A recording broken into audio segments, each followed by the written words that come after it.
Hello friends, how are you? I hope you are fine. We are also fine. Everyone in our team is fine. I bring you another video from another US news channel. Everyone will watch the video in full. Don't forget to tell me how the video went.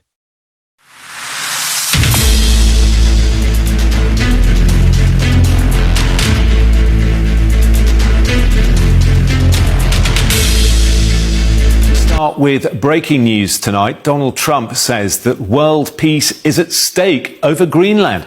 He says that China and Russia both want the territory and there was nothing that Denmark can do about it, accusing them of having two dog sleds as protection. He went on to say that the UK, along with other European nations, including France and Germany, had journeyed to Greenland for purposes unknown, accusing them of playing a dangerous game. Well, writing on his social media platform, the US president said, therefore, it is imperative that in order to protect global peace and security, strong measures be taken so that this potentially perilous situation ends quickly and without question. Starting on February the 1st, 2026, all of the above-mentioned countries, Denmark, Norway, Sweden, France, Germany, the United Kingdom, the Netherlands and Finland will be charged a 10% tariff on any and all goods sent to the United States of America. On June the 1st, 2026, the tariff will be increased to 25%. This tariff will be due and payable until such time as a deal is reached for the complete and total purchase of Greenland. Our political correspondent Amanda Akas is in Westminster for us. This statement from Donald Trump raises the question, what kind of fight are European countries, including Britain, of course, prepared to mount for Greenland if diplomacy fails?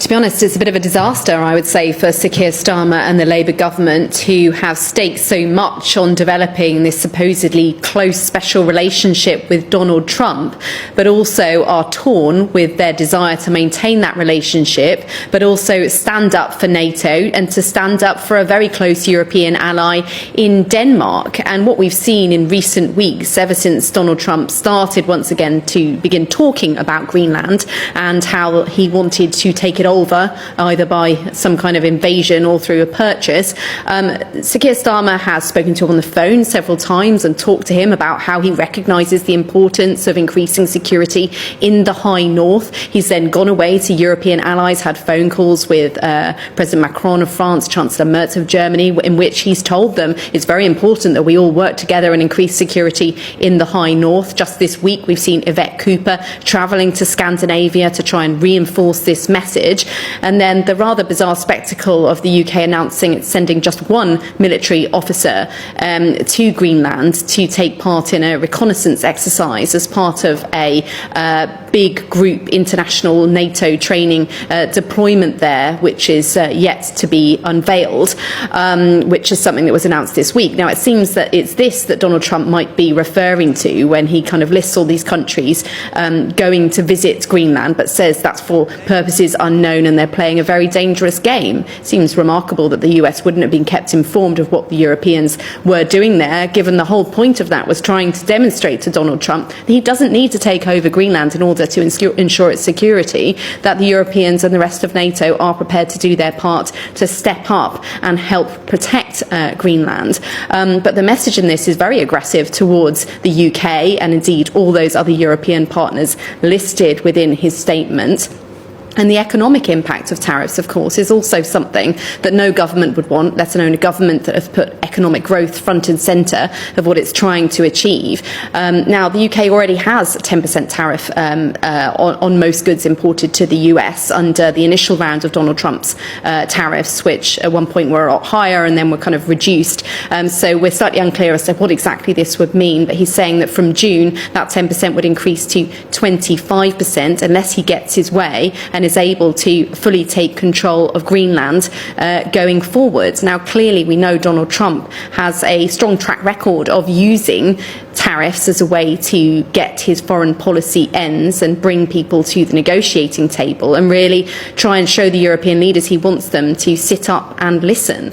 But clearly Denmark is really pushing back on this, and the UK has been supporting Denmark. The UK government repeatedly saying that the future of Greenland is a matter for the people of Greenland and the people of Denmark, that they're a sovereign country, that they're a member of NATO, and the UK supports whatever decision they want to take. And the Danish government and the people of Greenland have made it fairly clear that they don't want to be taken over by the US. There were talks held on Wednesday, which we're told broke down with a fundamental disagreement over the future of the territory.